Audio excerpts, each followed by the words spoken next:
guys, and thanks for stopping by to see my collection of YouTube videos tutorials. Today I'm going to show you a really inexpensive way to make a whole lot of your own brads. Brads are something that I use a lot of when I'm paper crafting or making cards. When you use a lot of anything in bulk, it can get pretty expensive, and buying brads in packets in designer stores can cost a lot of money. I was looking for a cheaper alternative to making brads a lot more reasonable and affordable for all my projects. What I found was at this store, if you go to an office store, you can buy plain brass brads, and usually they're called a fastener. These come in boxes of up to 100 or even more. You can find them at any office store and even the dollar store sometimes, and they just look like this. Pretty plain, pretty boring. They're not as pretty as these are.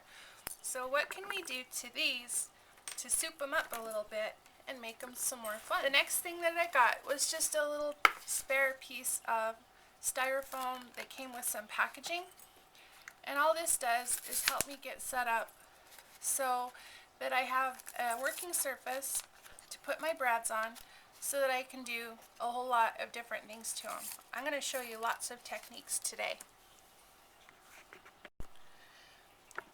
These brads have a shiny brass surface that's metallic, and so if you simply take a color and start to ink the brad, it gives it a little bit of a hue, but there's really not a lot happening there.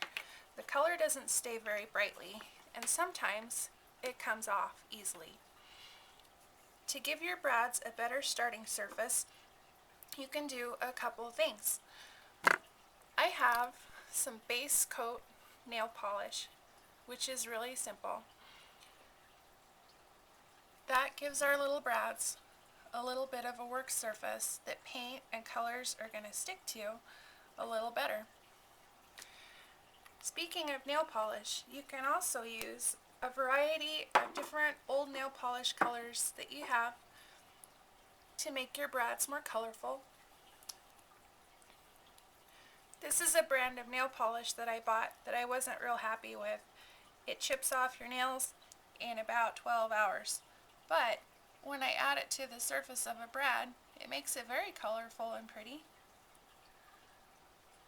Just go around the edges and make sure that you get all the sides so that they won't show, and let them dry.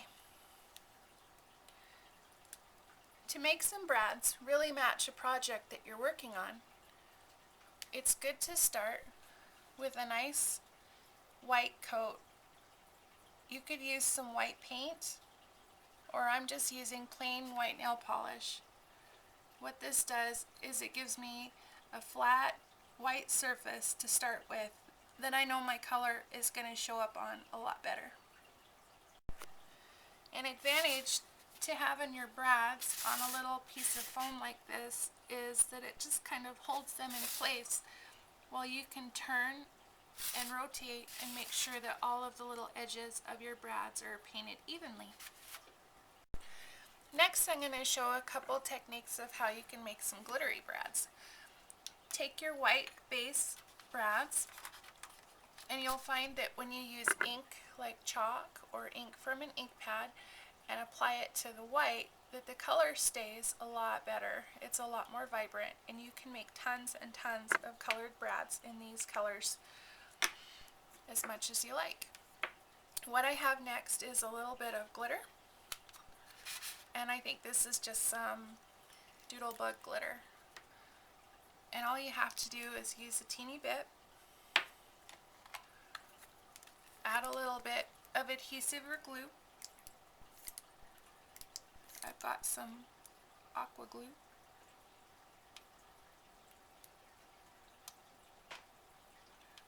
Add it to the top of your brad. Stick your brad in the glitter.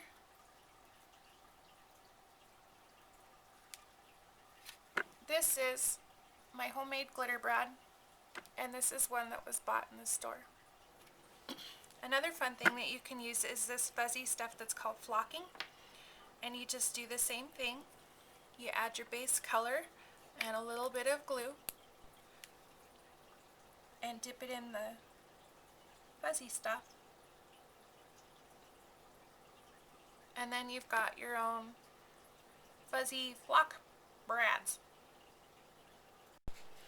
If you wanted to add some glitter to your brads that won't flake off, like if you make cards for the troops like me, we can't have any glitter that comes off of the card, so you could use some glittery nail polish and add a little bit of glitter to your brads. Or you could use some stickles or some kind of glitter glue that's going to get on there and stay and not flake off. Heat embossing also works on the head of your brads. Just dip it into some embossing glue and then into your embossing powder. Tap off the extra. I suggest using some tweezers or something so that you're not going to burn yourself with your heat gun, and then just emboss it like you usually would.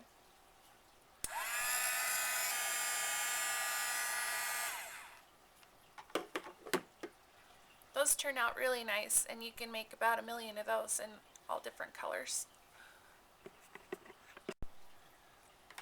If you're an overachiever, you can also paint your brads different colors and then decorate them individually with a tiny permanent marker or an alcohol marker and make some little ladybugs or something different. Here's how to cover a brad with a little piece of designer paper or even a little scrap of fabric. What you want to do is punch it out in a shape that's a little bit bigger than the end of your brad. You could use a circle punch or a little small punch or hole punch, whatever you need to use. Just make it a little bit bigger than the top. The next thing you want to do is take your tiny little circle and cut notches in it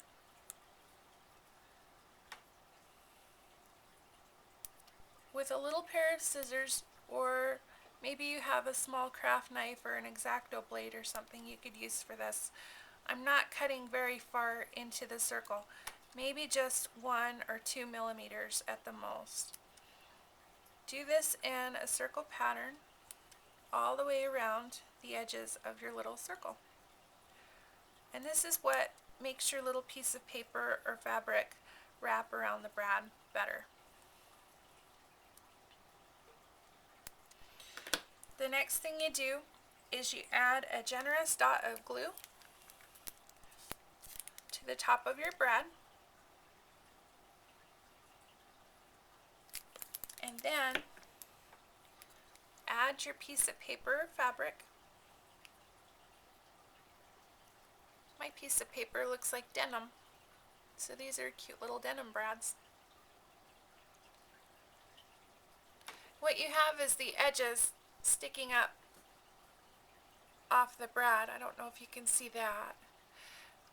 So while your glue is still pretty wet and messy, you can also take just a little dab of water on your finger. I know that sounds crazy. Don't be afraid to get your paper wet. What I'm doing here is just with the damp paper, I'm bending those notched edges down around the top of the brad. And you just kind of turn the brad and keep patting them down, pat your little piece of paper into place, and you go around in a circle like this until all of the edges are covered. Here's one that's already dry, so you can see what it looks like. A lighter weight paper works much easier for this, but it can be done with a heavier cardstock if you want to match your brad to the cardstock that you're using on your project. My last brad project is something that I know you guys will just really love. This is a lot of fun. Take one of your brads that has a good white base to it and cover it with a color using ink or markers. Make sure that you let yours dry in between steps. I have some tiny little letter stamps and I'm using my little M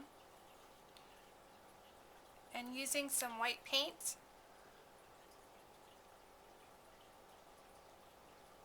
I made some candies.